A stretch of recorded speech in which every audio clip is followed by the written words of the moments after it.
Interesting troubleshooting stuff. All right, we'll try this. I opened up this window and said, "Hey," and it said, "Hey, your speaker's not working well." So sorry for the random pause.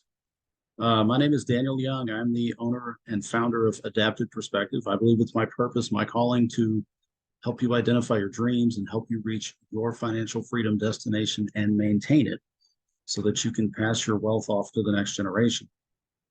Um, this video will continue to show what I'm offering in the closed-end fund master, the information, the consolidation of data, funds we own, how we filter the data, and then recommendations based on the filtered data. Reminders, it's an unedited video, so all troubleshooting happens on the fly, and then who knows what you'll hear in the background as I film these in my house. Disclaimers. If you want the full disclaimer, see the description. The only two I'll mention here are that I am not a financial advisor. I'm a financial strategist. I take data and devise a battle plan based on that data. Functional budget, portfolio income, passive income. I strategize the best solution, or at least the best strategy. I hate the double. But I formalize the best plan based on your data in order to implement a strat or help you implement a strategy. I don't speak like the herd. I walk in limited company, and sometimes I walk alone, and I'm okay with that. So the selections for the week. So whatever small correction, a little blip the market experienced on Friday, investors are, well, what the news will tell you is that the investors are scared, but I would tell you the new investors are scared. It's kind of like I stuck my money in on Monday, and then the market went down on Friday, and that's got me freaked.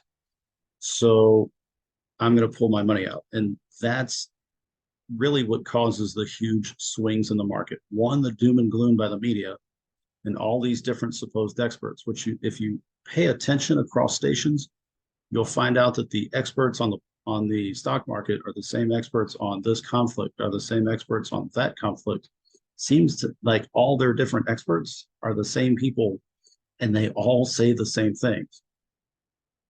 So you have that group of people, the supposed experts, educating or not educating the new investors entering the market, and these investors are skittish in general for any number of reasons, right? The up and down economy, inflation, fears, this, that, the other. So then the stations they listen to just champion doom and gloom, and everybody's got an expert opinion, and everybody's an expert, and no one's really got any great advice. So you get the weird swings in the market. So from Friday, the Fed signals, hey, maybe we're going to raise rates some more. You got the weird technology bubble that hasn't really hit. You get the housing market, inflation, and what the Fed says is inflation and what most people think is inflation. You've got the job market, and then all of that stuff. So for whatever reason, the stock market blipped a little on Friday. And as scared as some people are, like, I don't know what it's going to do, generally that's a good time to get invested. So let's look at some funds. And to do that, best place to start is this closed-end fund master. So updated on Friday, this is how it normally looks by ticker A to Z. Best place to sort this in general, or best place to start, is to look at the discount. We don't buy premium. So that means break even or below. Interesting. I'm already on my tab. Sorry. Like, where are the other funds? But it's here. So the complete list of all 436, I believe, right now. And then we rank by overall discount to net asset value. We scroll down, 377 funds are currently on discount or almost discount. This one is break even. Then we transpose that data onto this spreadsheet. We're going to restart. So we look at discount to total NAV or discount to net asset value. But then we're going to go by target because there are funds that we track for various reasons. So based on our targets right here, based on discount, right, from the 0 point up, we can query out a lot of funds. But then we're going to look by target. So all these funds that are not targeted are going to get deleted.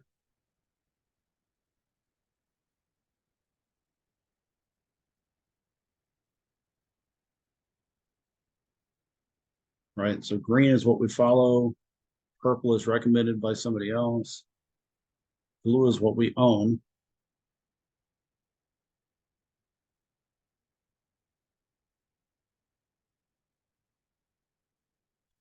And this, so we don't buy things in premium. What we're really looking for is, say these are my target abbreviations. So it's a buy alert. So you're looking at a discount that's double the historical or the 5-year discount, or something that's finally below premium. Dollar cost average alert based on our portfolio, and then stuff we're just tracking. So this was a buy alert 2 weeks ago, but the discount has shrunk. So it's currently at 13. Historically, it's 7, 5 years at 17. So if it were 14 or above, it would be double the historic discount, or double a historic discount. Let's see, IGR generally trades about 10% off. Currently, it's at 7 or 6.5.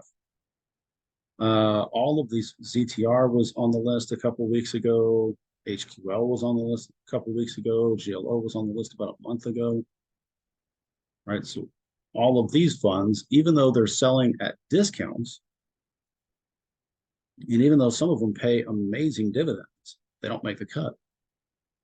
Because if we're looking at if we're using this factor to determine what makes the final cut, it makes it a lot easier to trim the list. Because I love a lot of these funds, but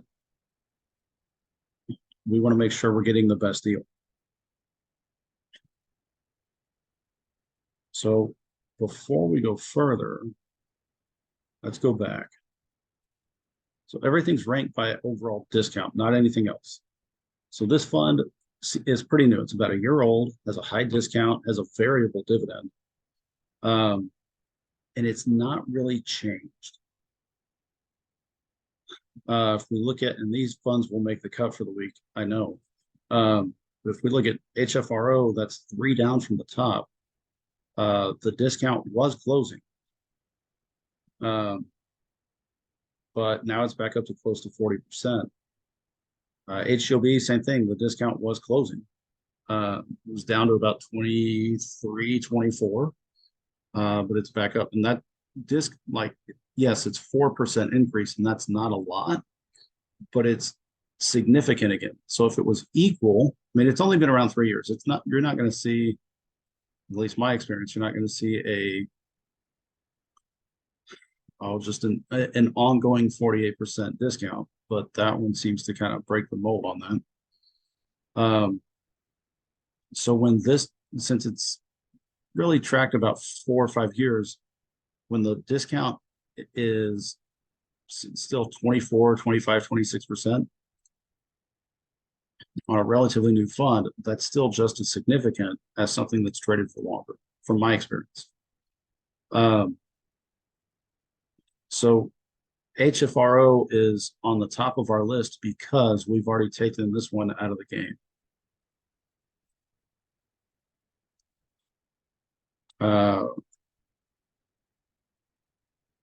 Let's see. So all of these are targets based on the overall discount. So now let's look at yield and actually factor this out. First, we've been going for 9% or greater, which sounds crazy, but it's feasible in the closed-end fund world. Now, of our portfolio and uh, economy and everything in general of where we would go.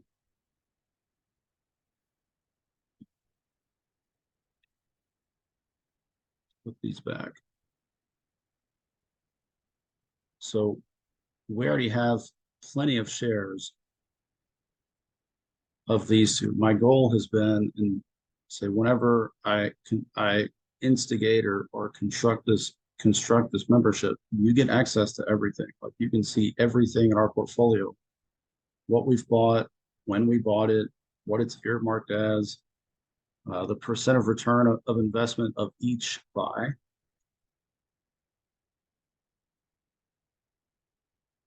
Right. So like how long we've owned it, what the dividend is, what the dividend a year is, uh, the return of investment on that one purchase plus what it's earned since we bought it, and then how the fund's doing overall. It's not so much like I bought this fund at this amount and this is what we gained, like one single fund or one single share. It's everything. So you can see what we've sold. You can see what we sold it for, etc. So I've been attempting to get everything at well, I'll say everything we're keeping long term at 200 or more. Uh, Last I read, the sister funds, KYN and KMF, are still working on their merger. KYN would be the surviving company and they would absorb KMF. These funds would transfer, but they would not transfer at a 1-to-1 ratio. Right now, I mean, they're both great buys right now. KMF is a little cheaper, but it's not a straight 1-to-1 transfer. It's like a 88% to, or like a 0.88 to 1 transfer. Um, so we have more than what we owe of the other long-term funds. We have a little bit more in this one than the others. Plus, this is going to get absorbed into that and boost those shares a little more. Um,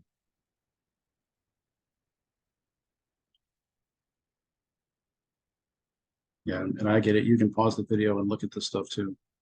But of what we own right now, it's not like I've been buying, and I like batches of 50, the math is easier, or batches of 100, the math is easier. It's not like I've been buying funds just to round those closed-end funds off to 200 as fast as I can. It's always buy the discount and the historical discount and the best deal.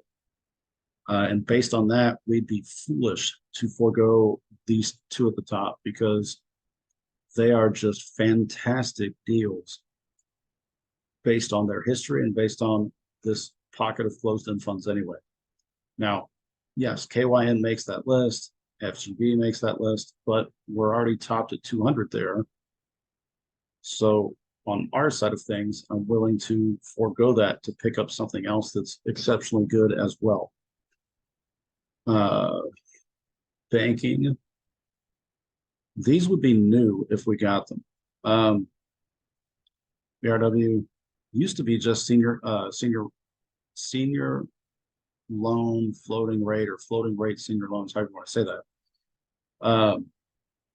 But they also picked up or kind of created their own closed-end fund portfolio inside of their closed-end fund. So we're good on that as well. There's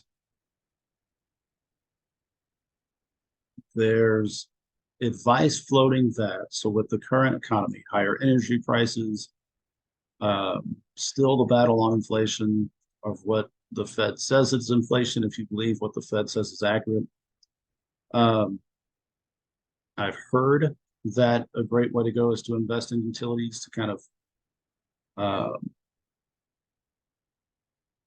don't want to say profit off the growing energy prices, but that's probably the honest way to say that.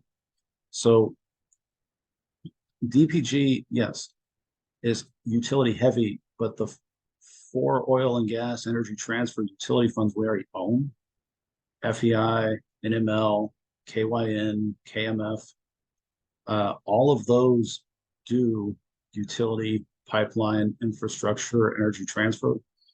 So it's kind of all built into each of those individually. And I want to say, maybe I'm not, maybe I'm, yeah, I mean, different portfolios have a little bit here and there, but we're covered on the utility side without adding another fund. What's been on my watch list a while has been this fund. And it's a portfolio in a can with a little bit of everything. Yes, it's heavy on those things. Their dividend has gone down, but um, with trending and all of that, my gosh, if they raised it a penny, it would change that yield dramatically. If it went back to what it was pre-COVID, it would be insane. But these are the top four, and I would of how we would invest. We would invest in this order, and we would target in this order. The only one that's not on this list that is interesting didn't make the list because it's premium and barely premium. But I'll put it up there just so you can see. USA generally exists in premium territory.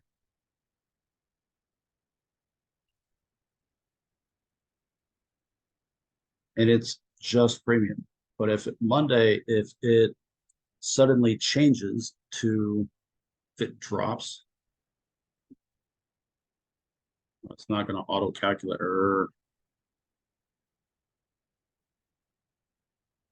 I hate when this spreadsheet does not automatically update. So if this, well, maybe that's why I did it.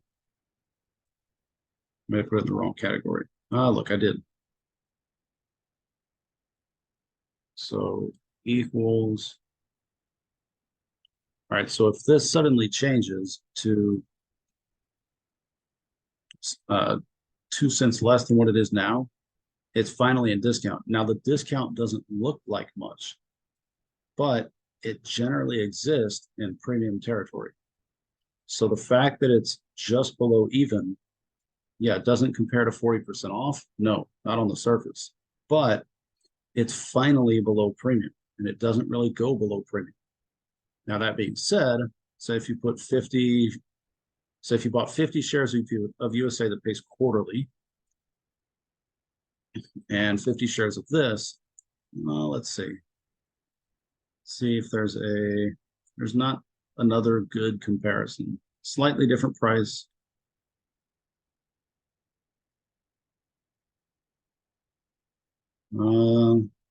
Slightly different price, right? So you'll pay more for the USA fund, pay less for HTY, but they throw the same dividend, right? So at the end of a year, you'll make the same amount on both, but that one has a higher yield because the overall price is lower, right? Versus that's the lower of the two right now. So yeah, you'll pay $100 more for HFRO than USA, but it's how the pay structure is. So every quarter you're getting $8 versus every month you're getting $3.85, right? So every quarter you're getting $11.55, right? Which gives you more money on the year. And if you've watched this for a while, you've seen that I have not been a fan of HFRO, but I went back and I started reading more. And one of the guys I follow is Brett Owens with the Contrarian Outlook. And this is my profile on his paid for service. He runs a $100 a year, $99 membership on, what is that called? Contrarian Income Report, which is kind of like a general market overview. And he's got some higher level membership services, but I just buy the entry level stuff. I pay $99 for a year. And I went back and looked at the articles he's specifically written on HFRO. And when he started, um, it was too good to be true. But then since then, he's written 5 different articles about this little known fund. And this one says it best. Now, it's from about let me go back. So it's from 3 months ago almost. Even then, it had a slightly lower discount than now. But pause the video and read this for yourself, right? And then really pay attention to this highlighted section. You're getting an insane deal on this portfolio, which you can find the basic portfolio on CEF Connect, where I start the bulk of my research. And it'll give you a breakdown. It'll give you where the sectors are, general loan maturity, top 10 holdings. The other place I've found to go is Morningstar, and it'll tell you where the main exposures are, their current assets, and then give you a top 25 of their holdings. And based on the current funds inside this one portfolio, it's about half bond, half other. And looking long term, despite my experience with HFRO of feeling on the outside of decisions and not happy with the PR side of what management has opted to do, the more I read, the more I like. And it honestly, I've changed its overall denotation in our portfolio from sell it 20% to long term. Now, that doesn't mean hold it indefinitely, hold it for a lifetime, but that does mean hold it longer than when it finally does hit 20% back in value or 20% gain, right? Currently, it's -7, really just based on pricing, right? We bought it more at the top of the curve. We go back to the overview. Since inception, we bought it. Let's see, 2021. We bought it kind of in here. Versus if we snagged it today, we buy it at the dip, which would be a great dollar cost average for us. But it's also, the more I read, it's also a decent fund. Little known, you get a crazy discount and amazing access. The other fund that's up there is this one. And same thing, you get this crazy discount, an amazing dividend, and you get access.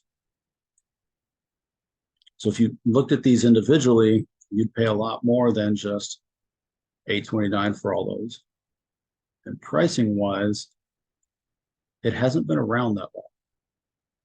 So, I mean, yeah, it's got its crazy downsides, like right when COVID hit.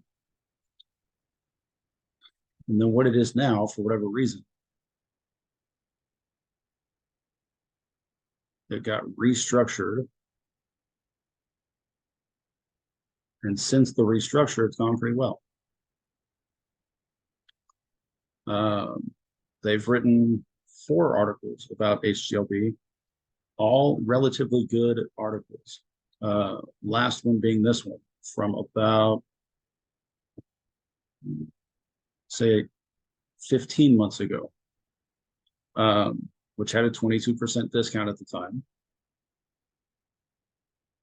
And yeah, and I would agree, 15 months later, it's still this. So if what's in the portfolio, and you've already seen a little bit, Morningstar, you can see a little more. But I like the balance of all the funds we own. Few are weighted that much in communication. I mean, we're covered with real estate, energy, like our portfolio in the cans, along with the master limited partnerships. I mean, we're well covered in that regard, and it's not just diversity for diversity. It's it is what Warren Buffett says. You know, diversification is when you don't really know what you're doing. But I do like these portfolio in a cans that that spread out the risk internally so that I can focus on portfolios that not trend today, but trend based on where I think we're headed 10, 20, 30, 40 years from now. With the current technology bubble, at some point that will pop and those stocks and funds will dip, and that'll be a great time to buy those. But if where we're headed, real estate is still going through its bubble between, say, commercial use and multifamily. They think single family is next and where that'll take a dip. I don't know if that's going to happen. Energy is currently spiking, and technology and industry, all of this stuff really factors into each other because oil plays a role in this and technology plays a role in all of these things. So it's not like you can really categorize them into their own thing. Like technology has been integrated into our lives so much, it's really hard to differentiate it and separate it out. All of that said, this fund is more invested into the communication side of things than other funds we own. But I like its performance. I mean, to be honest, I found it. Well, let's look. July 21.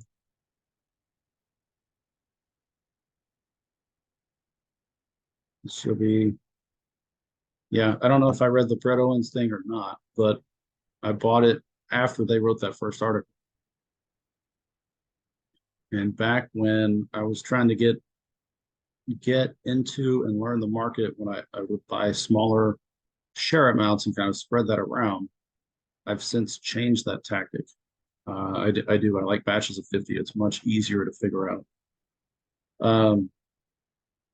But we've bought it and we've held it. We've not added it for about a year. And oh, wrong one. This one. There we go. Still about the same. We've not added it for a year, and we're ready to add another batch. But of what else they own, they don't have a ton. Like if you look at assets by company, Highland owns both. HFRO has $1 billion in assets versus HGLB does not have that much with just 265 million under management. They're doing exceptionally well. Last year's dividend still pays higher than HFRO. They paid a special dividend and then they increased the dividend for this year, and it's a consistent dividend. I like it. Of what's in it,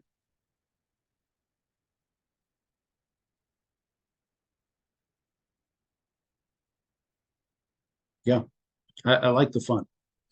Um, so what else is on the list?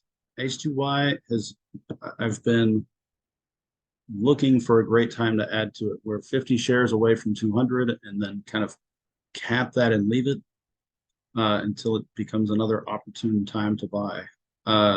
This has been on our watch list for a while for what's inside the portfolio. And then USA, yes, we own it. It's been on the watch list a while. It's a great dollar cost average buy as it is. So it's currently premium. So at 6.24, it's a great dollar cost average for us, but we're playing by discount rules, which means we're looking for the buy alerts. So it's marked dollar cost average because it's been premium, still is premium. If it's finally below premium, then we can consider it. And it's a great long-term hold. The price matters when you buy, but the day-to-day fluctuations don't really matter until you sell. And why I like closed-end funds is it's an easier way into the market, right? Like I could buy all of these funds individually and struggle to pay for all of these funds individually and put a lot of money into these funds individually and not get a amazing dividend. But for a closed-end fund, I can get an amazing dividend and get diversity based on the fund itself. So, um, gosh, let me close some tabs. You're going to see me close tabs.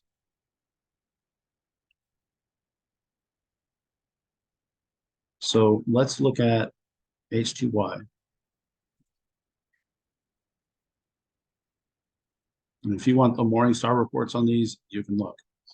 HUI is technology based, but it's modern technology based. Cisco, Broadcom, semiconductors, JP Morgan, banking, Microsoft, semiconductors, technology, analog, IBM, semiconductors, technology, restaurant brands, Coca-Cola Europe, Total Energy, AbbVie, healthcare. So Cisco, Broadcom, Microsoft, analog, IBM are all technology and semiconductor based.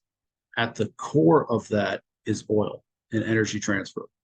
Because in order to make all of those parts, in order for me to use this laptop, right, or use my phone, or for you to use your phone or tablet or PC or laptop or whatever, all of that has its origins in oil and the derivatives of oil. So even though H2Y invests heavily into technology, and I believe I've put it on here, right? Heavy tech and semiconductor, right? Even though it invests heavily into technology, by investing into the technology, you're also investing in oil because that's where it comes from. And 30, 40 years down the road, regardless of what you think of the environment and on my end, the lies about the evils of oil, we're going to have oil in order to still have all this technology. CHW.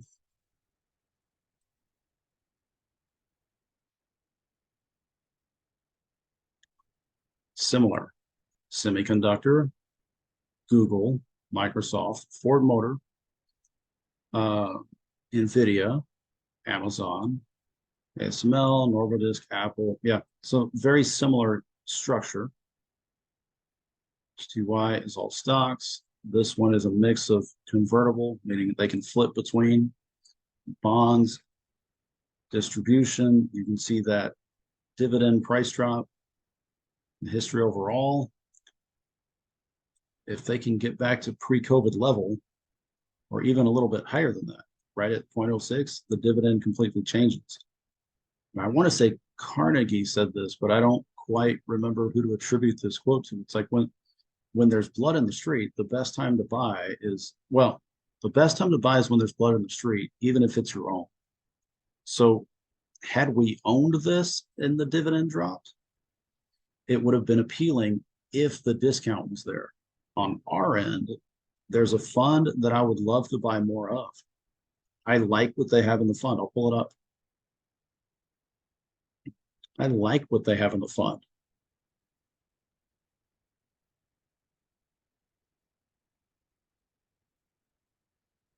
Watch them completely change the fund. No, it's the same thing. Look, it's all technology.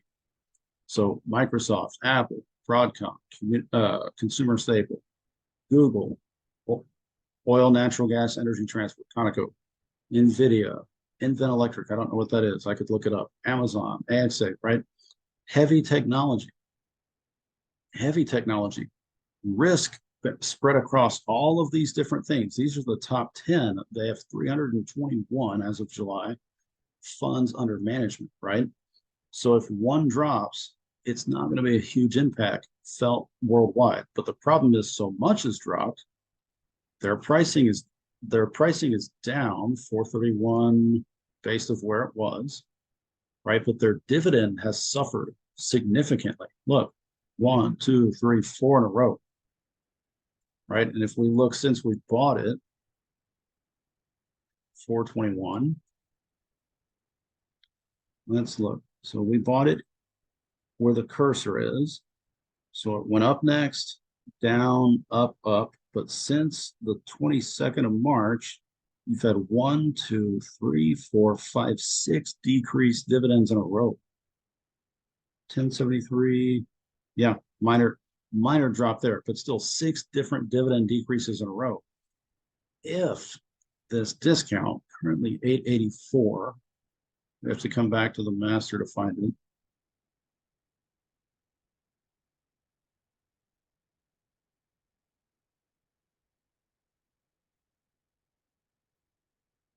UD, something's not right. I updated this, but this is not accurate. Interesting. 431, 475, right? Discount to NAV. Interesting. Every now and then there's a discrepancy. 884. My math is right. On their end, I can't understand this math. So yeah, I got to change this. 6 decreases in a row.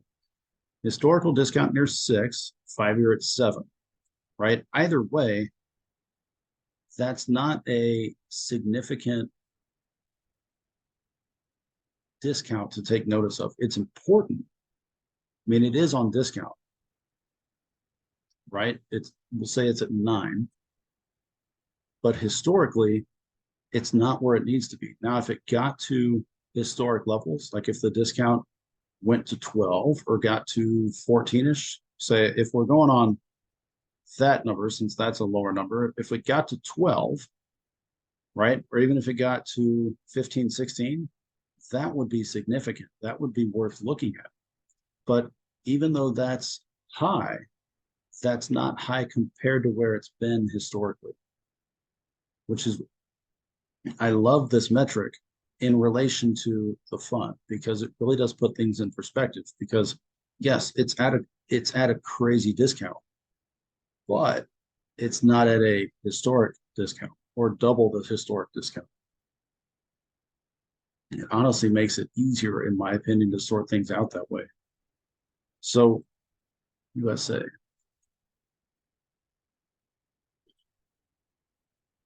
Right? Currently just past premium. And even though you could argue that's pretty much break even, we don't pay premium.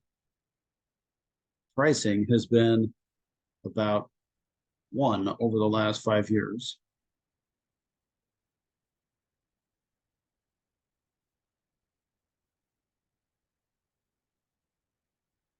Before that, do I have it? What do I have it marked as? Historically, about 5, 5-year about 117. So would it be double the historic discount if it, well, let's go back. So if that went to just under premium, right,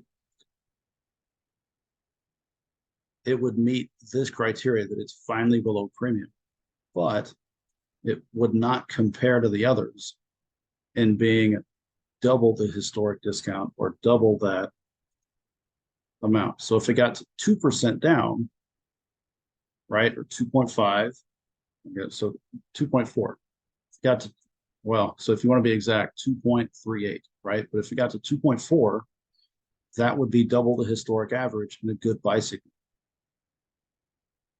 like BUY signal. I could argue that it's a good time to buy because it's finally below premium and it's generally not. But in comparison, these 4 are a better deal. Oops. And I would buy them in that order. And that's me. The current, I like when we look at what we already own because it tells me what we would need in comparison. So like if we bought this, if we had the money, which currently we might have the money, depending how things do on Monday. What I like about spreadsheets is it'll calculate it. Now, I could argue that since this is finally where it is, we could pick up 50 shares.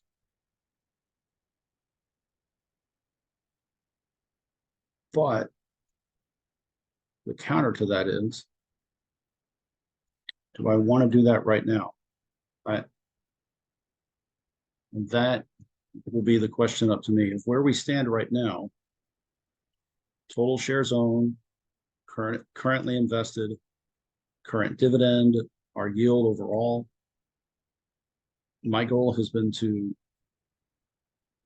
go with a 9% yield or higher in order to slowly raise that number and safely raise that number. Um, our overall dividends of what we've accumulated throughout the last 2.5. I mean, we started in April of 2021 investing, so 2.5 years ish, and then our overall return of investment on what we've the dividends, I guess you could say, we've gained over the last 2.5 years. And where we differ is we're looking to retire off dividends.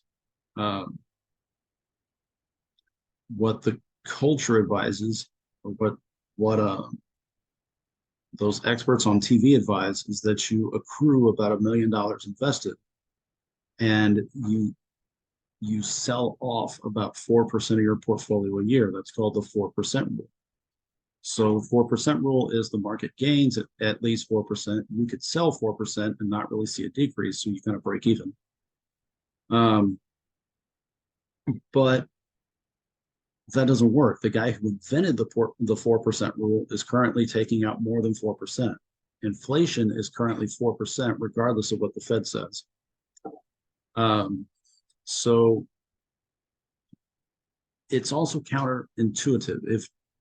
If you're retiring and making 80 grand a year, if you're making 60 grand a year, right? So in order for you to maintain your lifestyle, you would need 60 grand a year. Well, the 4% rule says that you have $1 million saved up in your retirement and you're taking 4% out. That's 40 grand. If you want to maintain your lifestyle, that means you're taking more than 4% out a year. With inflation at 4% or higher, you're losing 4% on your money every year. And if you're selling it on a routine basis, if you're selling your portfolio on a routine basis as the market goes up and down, right? That's kind of like the reverse of dollar cost averaging. You're hoping to get great deals as you buy over the years, but now when you sell, you don't know where the market's going to be higher or lower when you sell. So if you base it on dividends, right? Like Coca-Cola pays a 3% dividend. Well, if I could buy a fund that owns Coca-Cola, I can now get that same access to Coca-Cola and a lot of other funds and get a 9% dividend. Or in our cases, sometimes 11 and 12% dividends. Retiring on dividends is a lot easier than accruing the $1 million. Now, you still have to have money in the market in order to get the dividend, but it changes the game so that your principal stays intact and you're growing your money, right? I guess you can grow your money depending on how much you take out. So if you have $1 million invested and your portfolio has a 9% average, now you have 90,000 a year to live on instead of 40,000.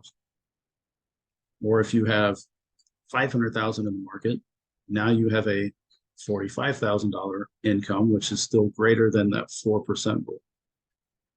So if you save $1 million and inflation is at 4%, then you're losing 4% a year, regardless of what the economy does.